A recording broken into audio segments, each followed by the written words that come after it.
Where is the wise man? Where is the scholar? Where is the philosopher of this age? Get down! Baltimore!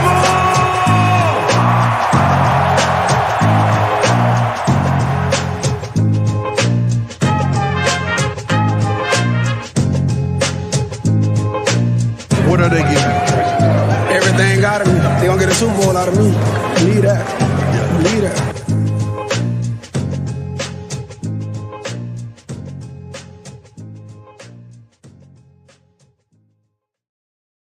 All right, welcome on back to another edition of the Baltimore Beatdown Podcast. It is Thursday night, November 17th. My name is Jake Luke. I'm joined on my screen by Spencer Nathaniel Schultz and a friend of the show, Billy M _91 is what he goes by on Twitter. Didn't ask his last name. Probably should have done a little bit of background. Billy Mayfield is what I'm guessing. He's the co-host Billy Marshall. on Blue Wire Pods. How's it going, pal? Yeah, thanks for having me. Appreciate it. Absolutely. Definitely super excited to have you, man. We've been following each other for a while. You're huge into the NFL draft scene, huge into the NFL in general, college ball, everything. I know that you're a true ball lover. Pause. By what we've been doing here so far the last couple of years, and always getting into that good discourse on the old Twitter, on the old Bird app, which we'll see if that survives the night or the week or whatever the heck's happening there. Hopefully something Elon paid $44 billion for doesn't crash in 10 days. That would be quite tragic. But anyway, man, wanted to ask you, what's your love affair with football? What's your football origin story? What got you into loving the Panthers? All that good stuff, brother. Yeah, so, I mean, I've grown up watching football all my life. I mean, it was around 1995 when the Panthers, originally were founded. I was living in North Carolina at the time, not in Charlotte, near Raleigh. And so from there, they just became such a household name. I was like 5 years old when they started playing. And, from there, it just became, the local team to watch. My dad was, a Miami Dolphins fan growing up, but he kind of switched over to the Panthers because there are so many dads I feel like that love Dan Marino and the Dolphins that just from wherever, maybe they're from there or not. Yeah, Dolphins have a lot of like the baby boomer dads. That's what when the Ravens weren't here, that's what Voss did. I think he was a Marino era Dolphins fan. I mean, it's not a bad team to be a fan of, especially Marino. He was really fun. But yeah, from there, I just watched as much football as I could. Growing up, NFL primetime on Sunday evenings was like my go-to thing. And then, spending those 1 p.m., to 8 p.m. days and then transitioning that into college. At the time, there was a lot of discourse in high school and college about football or whatever it was, college or NFL. And yeah, man, I just, obviously you found me on Twitter. I was on message boards before Twitter, and we'll see what happens with the app itself. But I mean, Twitter's been a great place just to network and meet other NFL fans, Panther fans. So yeah, that's sort of just kind of how I got my break. I just started posting a lot of, analysis on the NFL draft because it was like in 2011. Carolina obviously had the number 1 pick and they selected Cam Newton. I just watched that class really closely, and it was a legendary class.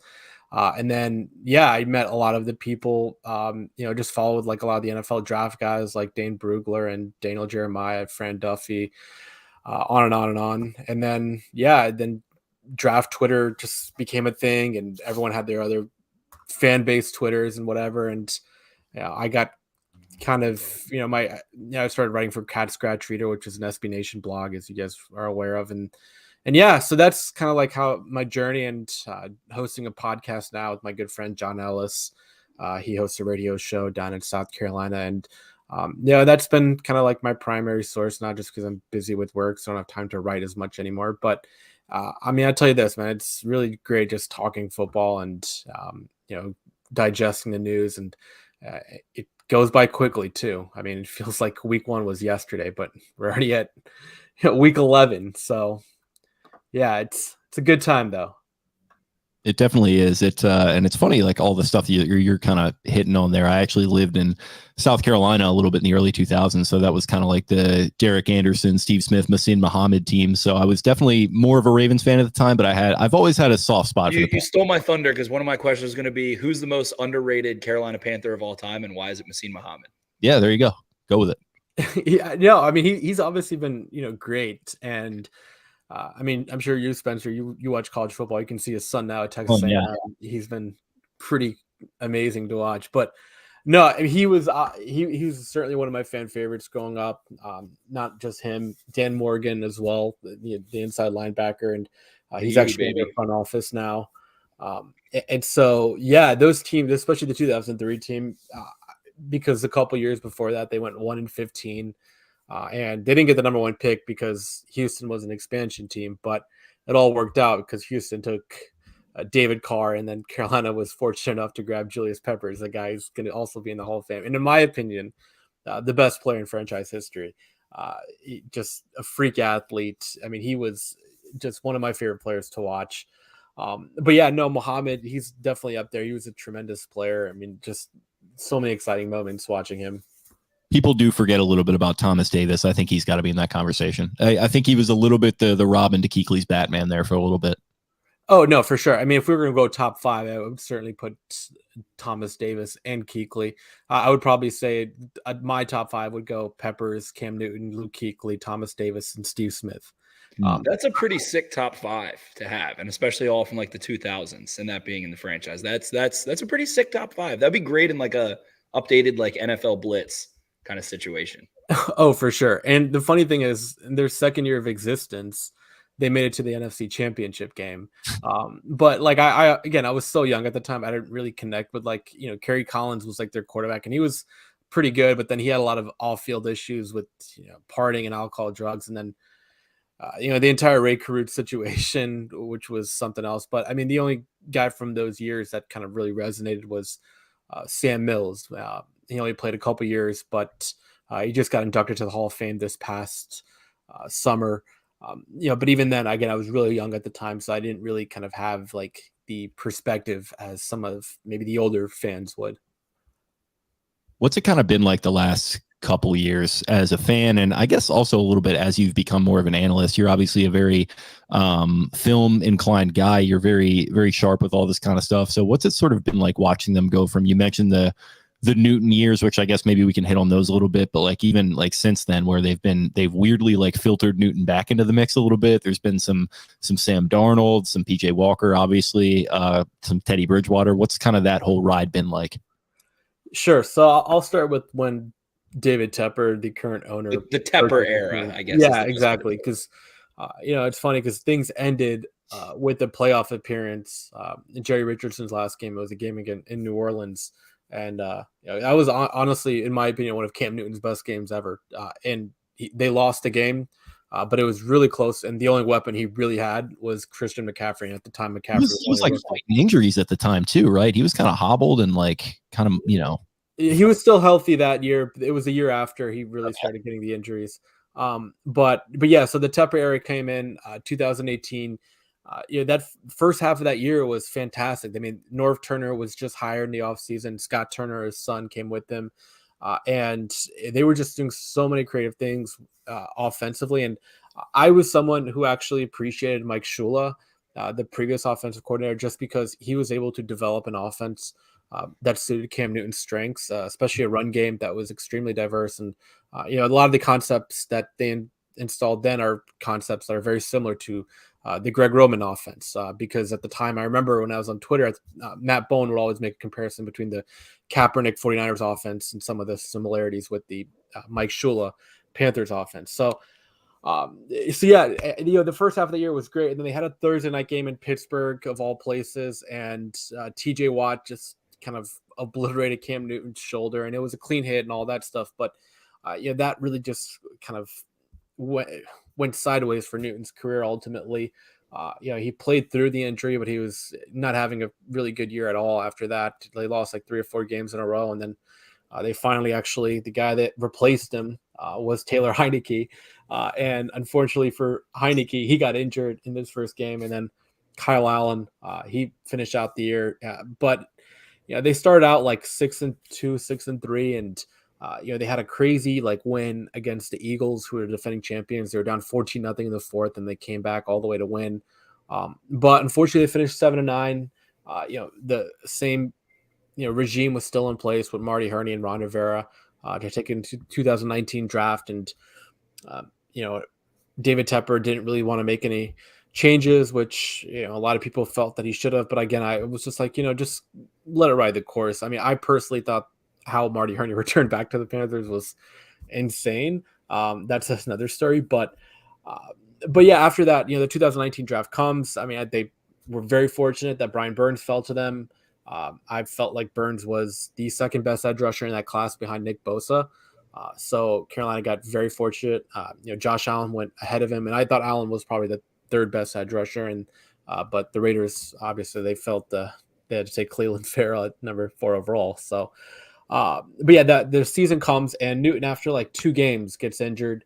And that's really when I felt like maybe this is the beginning of the end. Kyle Allen takes over for the rest of the year. McCaffrey has like a historic season, 1,000 yards receiving, 1,000 yards rushing, but they only win 5 games. So how much does that really matter?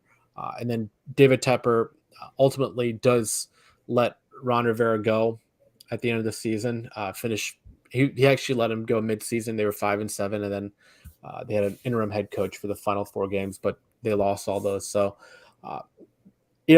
Going into that coaching search, I was fine with like a number of candidates. I really didn't have like a preference. I love college football, so I actually thought Matt Rule would have been a fine choice. Like, obviously, in retrospect, it sounds terrible now, especially when I found out that Rule would be bringing on Joe Brady, the offensive coordinator or the passing game coordinator at the time of LSU. And I was just in love with that LSU offense. It was like one of the best offenses that I've personally ever seen, and I thought everything was going to be, work out really well. And it's not like he didn't hire like NFL coaches to his staff. He had, a decent amount of NFL, veteran coaches. Their offensive line coach, he was with the Chargers. And there were a few other, like the wide receivers coach as well. So I thought, again, things would just, be very, they would go into a rebuild, they would trade Cam Newton, all this stuff, just kind of wipe the slate clean. Ultimately, Luke Kuechly retires like maybe a week later.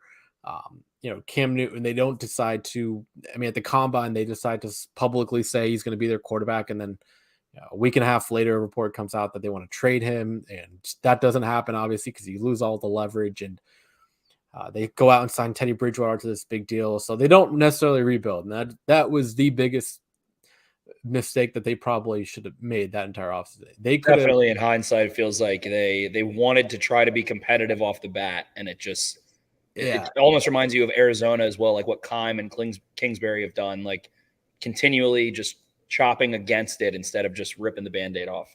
No, 100%. And again, that season, they were pretty respectable. They were in a lot of games. They played well. I was surprised at how there were some issues, obviously, with some game administration problems, like getting out of the huddle on time, getting the play, which is operations. Normal. Yeah, exactly. And they finished 5-11, and there's a lot of just confidence because Joe Brady's offense looks exciting. There were a lot of games where the defense played really well. So you thought that, that kind of momentum would carry on. But unfortunately, again, they took the quarterback position. They went in the wrong direction. Instead of trading or drafting Mac Jones or Justin Fields, Mac Jones, even I know he's having his struggles this year, but they coached him at the Senior Bowl. I think he would have been a perfectly fine fit for the Joe Brady offense, but they decided to go in a different direction, trade for Sam Darnold. That didn't work out. They started out really well last year, but again, finishing our 5-11 record. It looked absolutely genius for a for a fleeting moment. It was like, oh my God, they got Darnold cooking. And then you realize that the teams they beat were, the Jets with the rookie Zach Wilson, the Saints at the time because half their team had COVID, and then Thursday night against the Houston Texans. But you also, as a fan, you have that small inkling of like, well, we don't know if the Jets are bad yet. We don't know. We don't know yet. So you still have that little fleeting hope that gives you that optimism at the same time. Yeah, and I think for me, I definitely had it because these weren't close wins. Like these were dominating performances. A lot of their DVOA and their EPA measurements, they were near the top 5 because they weren't just like fluking by these performances. But ultimately, I think they lost like 6 or 7 straight games. They had the Cam Newton game when they re-signed him after Darnold got injured. That was in Arizona. That was probably the best moment of the season, just because the Cardinals at the time were they were like an 8-1 team or something. And then they go into their house and just completely beat them down. But after that, they lost like 6 or 7 straight. The fan base became really apathetic about why they didn't move on from Matt Rule and, all this other stuff. And then, this offseason happened. They had a decent offseason, all things considered. I think we'll get into some of their personnel, but yeah, I think the writing was on the wall that, a lot of the sports books and other odds makers had Matt Rule as like the first coach to get fired, and ultimately it did happen. Things weren't looking too great to start the year, and after that 49ers game where Kyle Shanahan and company came to Charlotte and they just completely beat them down, and that was the fate of Matt Rule.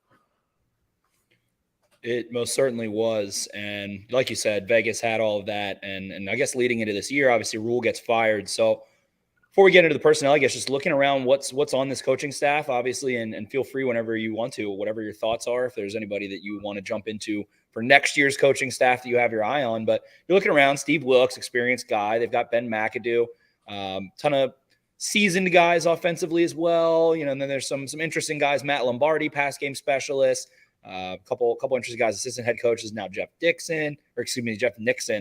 And then Al Holcomb running the defense. When you're looking around this entire group, who would you think or who would you be most curious about that you would want to pull over into the next staff? Or is there any of that at all, if not? Yeah, so, there certainly are a few. I would say it depends like how things go with Steve Wilkes, not necessarily as the head coach, but as a defensive back coach, because he was a DB coach here, for 4-5 seasons under Ron Rivera, and they really outperformed their talent. They really did not have much talent in the secondary. Josh Norman was like a 4th or 5th round player from Coastal Carolina, and at the time, Coastal Carolina was an FCS program, and he turned him into an All-Pro. So, if he wants to stay on as a defensive backs coach, which is what his original title was before he got promoted to interim, that's something I would certainly look at. I think the offensive line coach, James Campman, he's done a really good job. Ike Ekwonu has had a really strong, season so far. And he had a couple struggles early in the year, but he's been very consistent.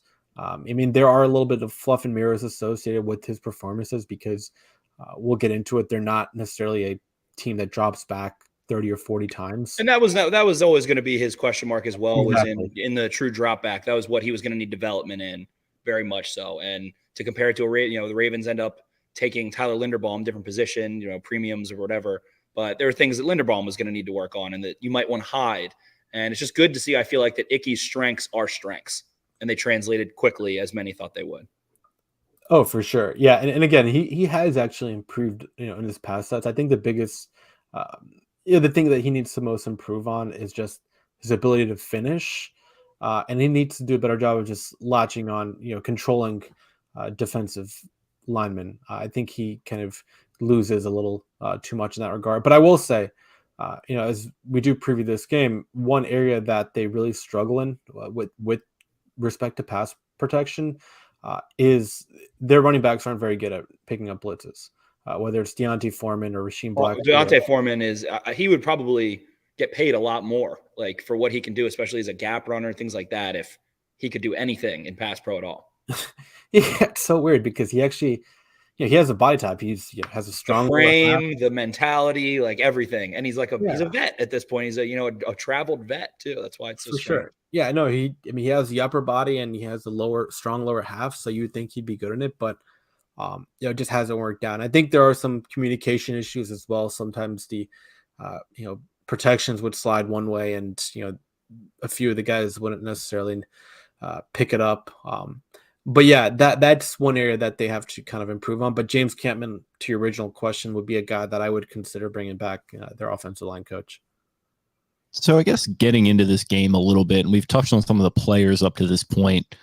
Ravens fans definitely know DJ Moore. They know him very well, and they were maybe a little bit thirsty for him at the line, us included. They've been thirsty for him for what, 5-6 years now. Yeah, listen, for sure. He's local to the area to some extent. So obviously there's that. They know Brian Burns. They know J.C. Horn. They probably know Ike Ekwonu. Who's the player that they maybe don't know about that they have a chance of learning about in this game by potentially having a big performance?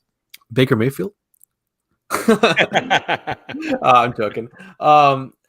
Yeah, I think there's a few guys on our defensive line. Marquise Haynes, he had a couple sacks last week. He's more of like a rotational edge rusher, but they're giving him a lot more snaps on base downs as well. Remains to be seen if he can hold up for an entire game playing that. But he's a guy that I think you should pay attention to. Derek Brown, he has had a tremendous season.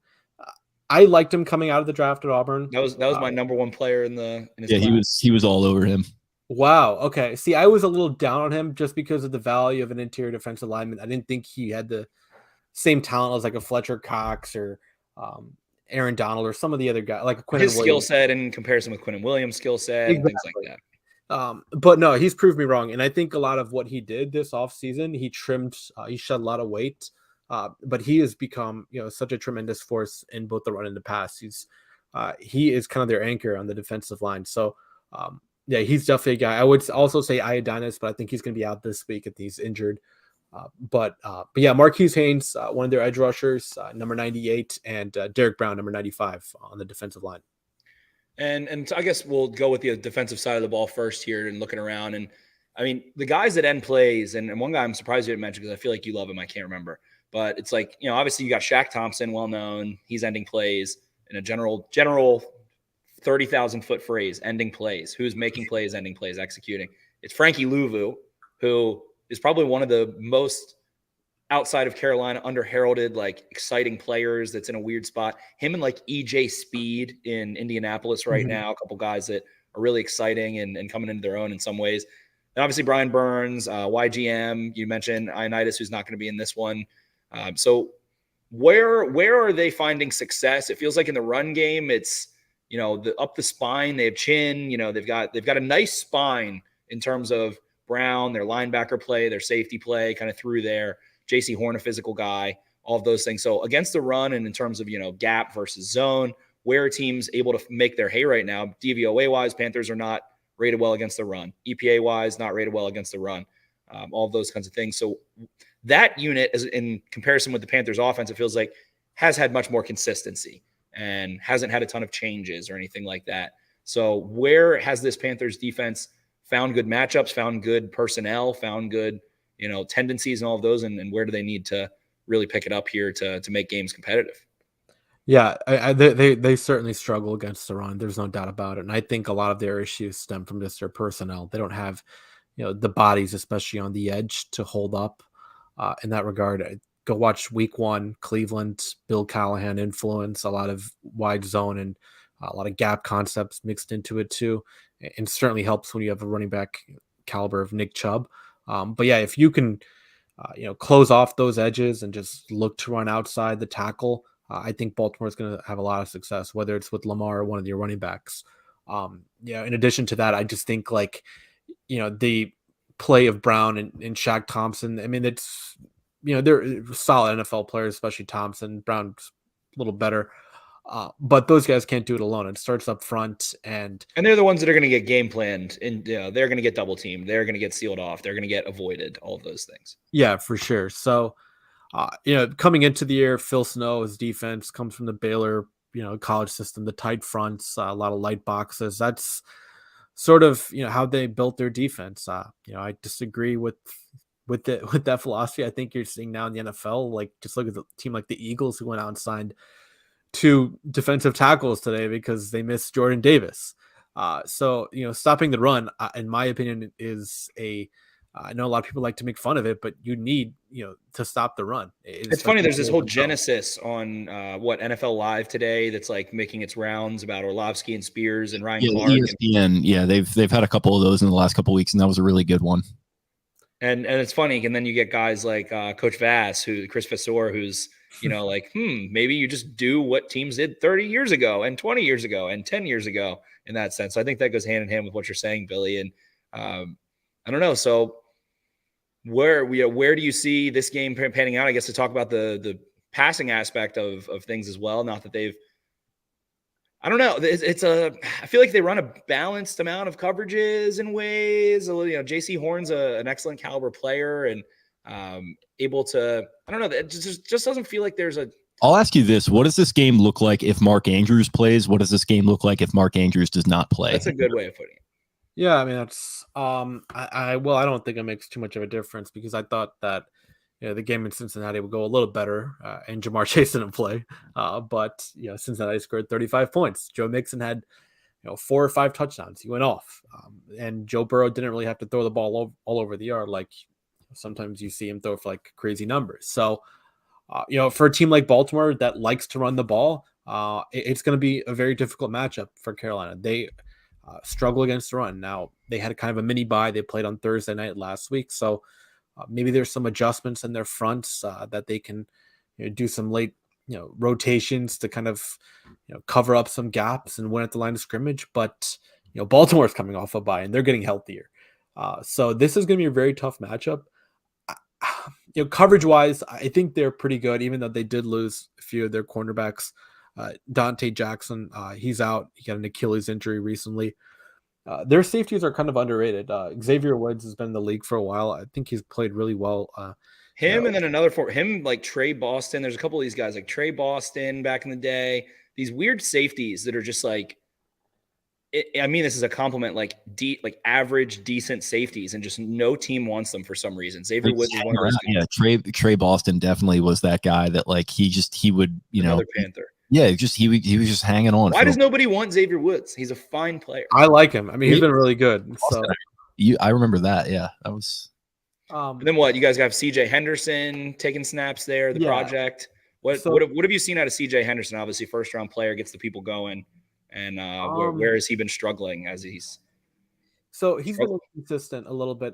I think the athleticism with Henderson is off the charts. You saw that interception that he had in overtime against the Falcons where, essentially the safety just drove inside when he should have been playing a cover 3 technique. And Henderson just followed the post with them and recovered well enough that, the ball was a little inaccurate anyway by Mariota, but I mean, it was like 60 yards down the field. So he has like these moments where you think of him as like an elite corner, the prospect that the Jaguars draft in the top 10. But for the most part, his consistency is really waning, and it's nothing to do with the mental side. I know some people have questioned his desire to play football. It's a lot of just he gets really flat-footed when he's in off coverage, and I think a lot of it is just from the simple fact that I don't think he's reading the receivers as well as he probably should.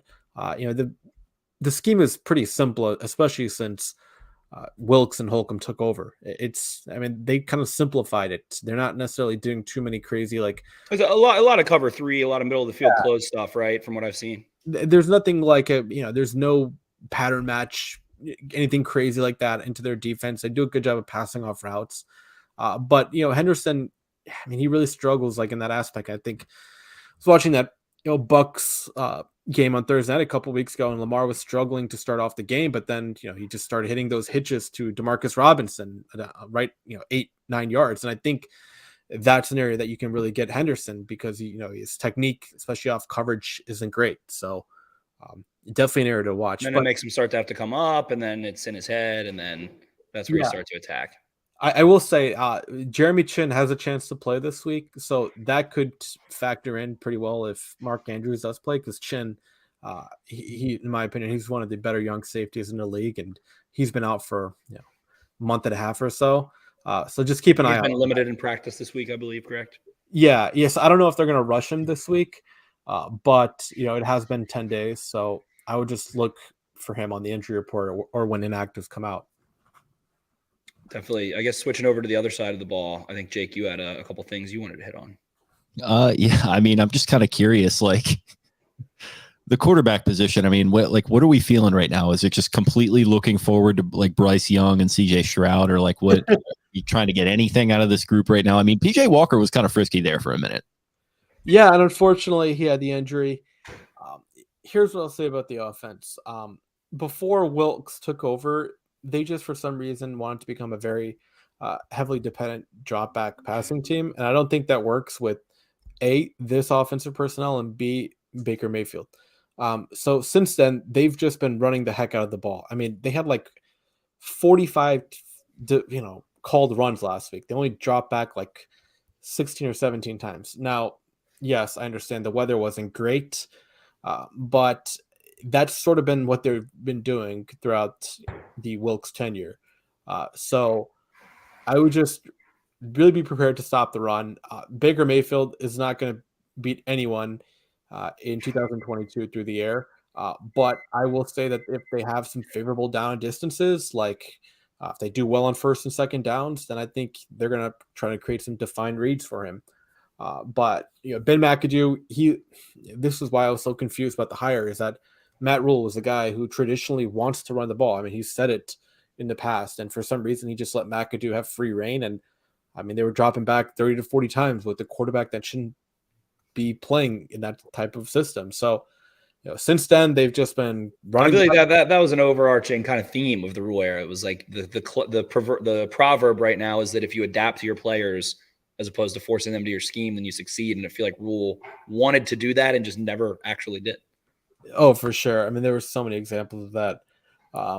But yeah, I think going into this game, you have to expect Carolina to just really establish a run. And if Baltimore can do a good job of limiting them on early downs, then I think that's when Mayfield will struggle. If it becomes a drop back game, there's no chance for Baker Mayfield to survive. Definitely. In that run game, the Panthers have been, I would say, average, mediocre zone stuff from what I've seen.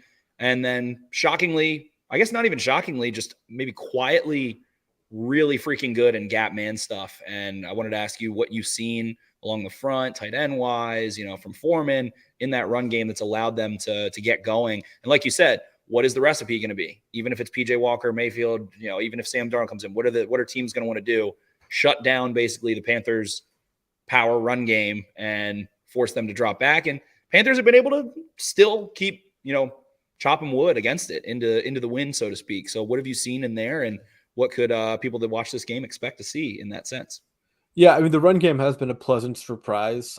They do a lot of gap and power schemes, a lot of counters, some wham and trap influence as well. They do quite a bit more than I thought. And one element that they are adding, they're dressing it up as well. There's a lot of pre-snap motion now into their offense, so you can kind of dictate, and create open gaps and lanes if you have to.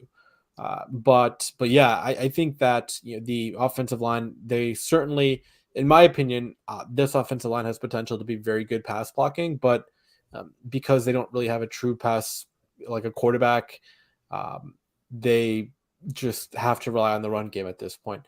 And again, like I said earlier, I think the protection issues stem from the quarterback and offensive line not being on the same page. So that's where you get a lot of confusion at the line, and there's some just quick pressure that happen. It's not from any of the offensive linemen necessarily getting beat quickly off the snap. I mean, there's sometimes that happens, like where Grady Jarrett was one of the best in the league, beating one of their interior guys. But for the most part, they really struggled with some of the blitzes that Dean Pease brought, or Raheem Morris.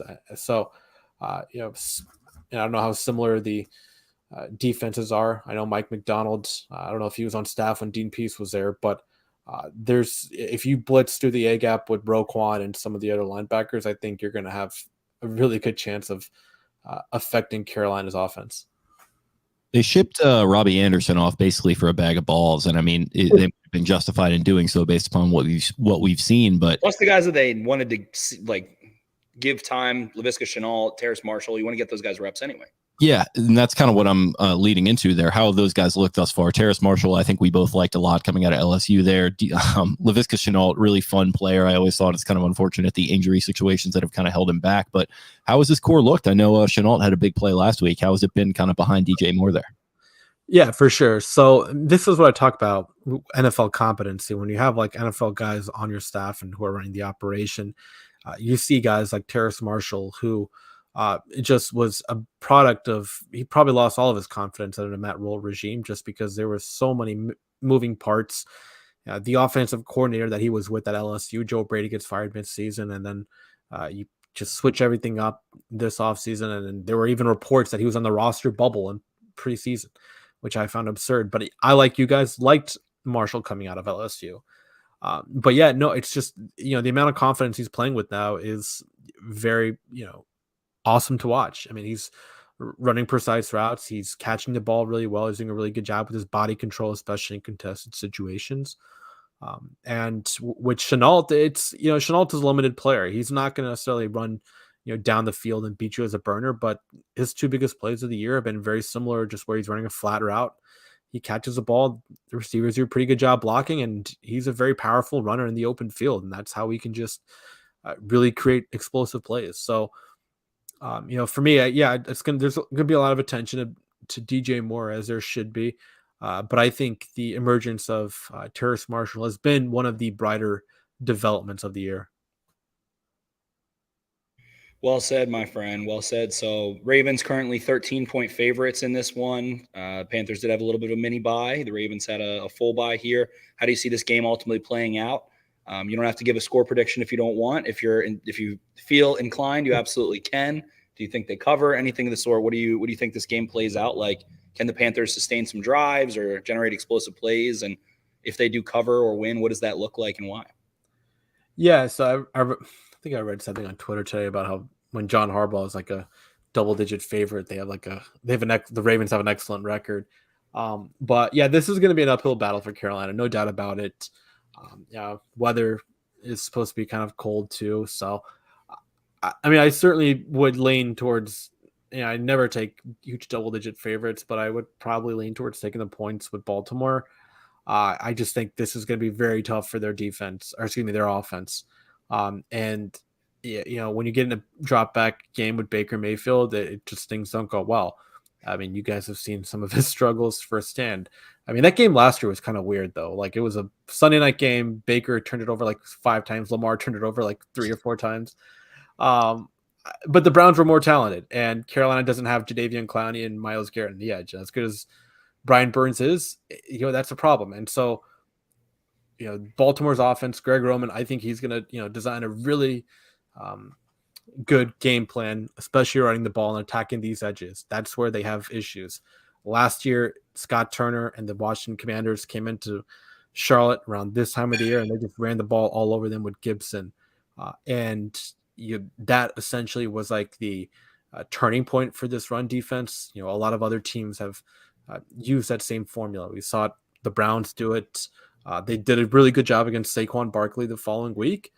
But for the most part, in the other games, the 49ers game, even the Cardinals, Benjamin, who was just recently cut, he had like 12 carries for 92 yards.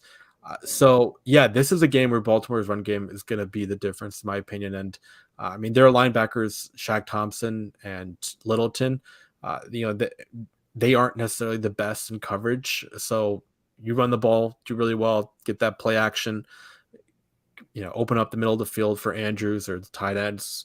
I know Josh Oliver's had a pretty solid year too.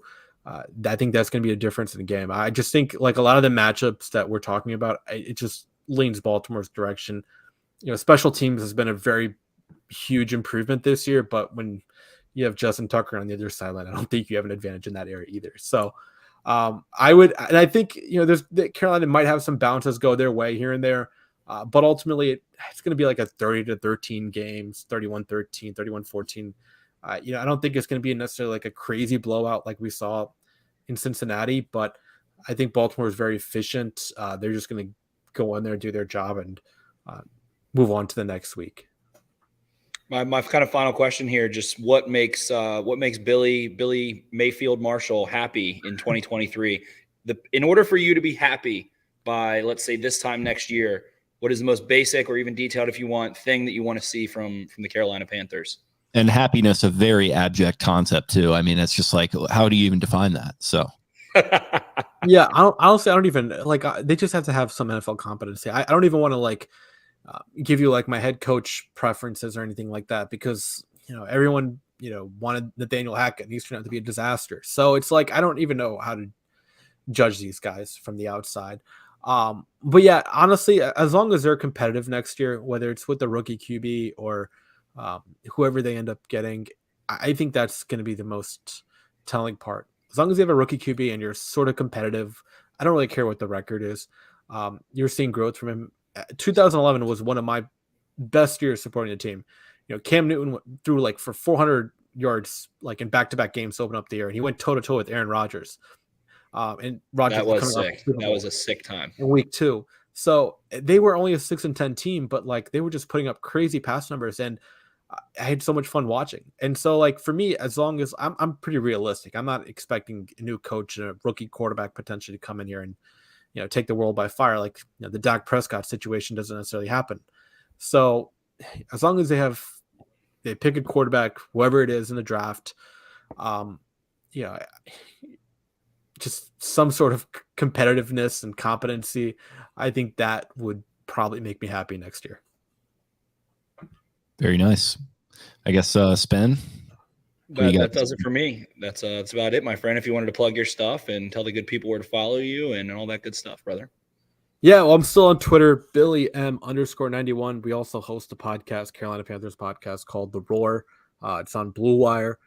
So if you guys want to hear from the opposing viewpoint, we do a podcast once or twice a week. So that's where you find me. Until then, might have to make a TikTok and whatever to stay afloat on social media until something happens. Message boards are coming back in a big way. I think that's going to be the future.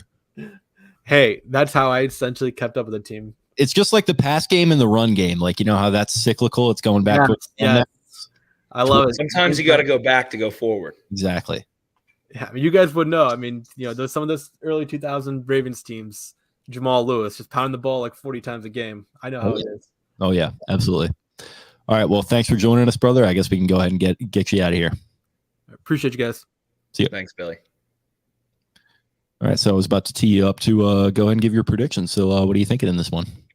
I am thinking that the Ravens roll tide, man. I think it's time. They're off the bye week, as Billy even knows, that the Ravens are outstanding when they are a huge favorite. They're outstanding coming off of the bye. I think, like I said last episode, I'm still really high on this Baltimore Ravens team. I think things are clicking. Really, the only question mark, can this Ravens team generate explosive plays in the pass game? That's really just the only question about this entire team. Can you somewhat consistently do that? And in the realm of what we mentioned, we were talking with Billy, is that not a lot of teams are doing that. And ESPN went and showed the stat. It's the lowest yards per completion in NFL history, really, going back to the 1930s this year. Running the ball, yards per carry, and success rate are at all-time highs right now. So if they can iron that out, if that's what they worked on, you want to see operations, like we mentioned, once the huddle's broken, get to the line. Do not walk, run, get up there, get ready, get your motion in. And they do a grand symphony orchestra too many times, and that has its positives and negatives, but want to see operations be tight. Will that happen? That's something we've been complaining about for years, so probably not, but want to see it a little tighter than it was. And I don't know, I'm fired up. I think it's going to be a fun game to watch. I think this is going to be like you said, Jake, this is a Thanksgiving. This is the Thanksgiving game for Ravens fans, basically. Thanksgiving there on Thursday, so get fired up, hit your local brewery, hit your local flavor of choice, your dirty pirate water, even if you want, and get after it, man. I think this is going to be a fun game and a big Ravens win, and then we're going to be talking about a pretty hefty win streak moving into next week is my prediction. Yeah, absolutely. I'm going to go Ravens big win as well. I'm going to go 28-15. Big day for Eddie Pinheiro. 5 field goals. Ravens 4 touchdowns. Love that prediction. I didn't give a score prediction. I'm going to go Ravens 41, Panthers 8. You're all over them covering this line too, by the way, which I like. I'm on it like flies on shit. I think I'm gonna anoint myself. I'm not even gonna knock. Actually, I'm gonna knock on wood. I was gonna be super arrogant. I think I'm the king of double-digit spreads. Like I am on fire with double-digit spreads. Absolutely. People those DMs get those double-digit spread picks. There you go. Plus Ravens first half 6.5. That's a tasty bite. That is an absolutely tasty bite.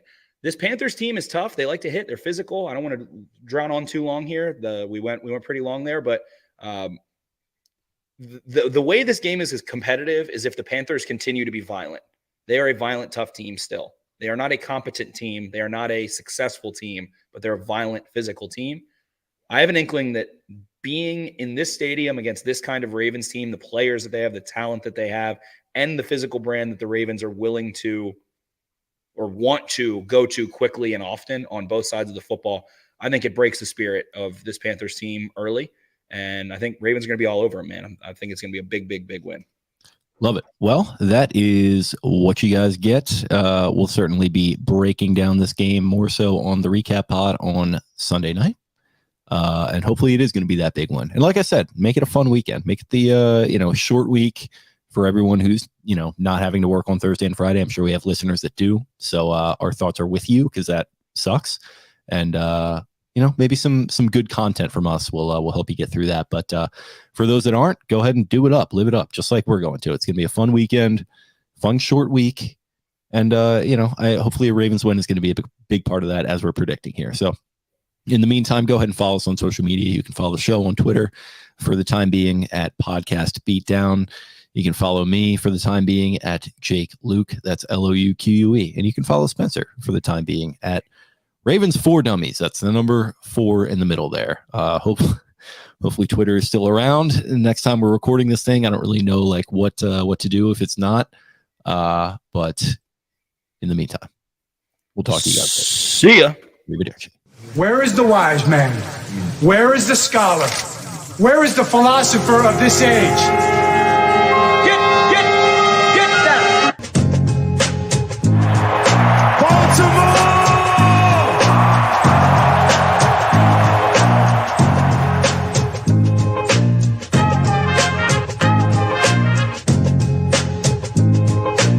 What are they getting? Everything out of me. They gonna get a Super Bowl out of me.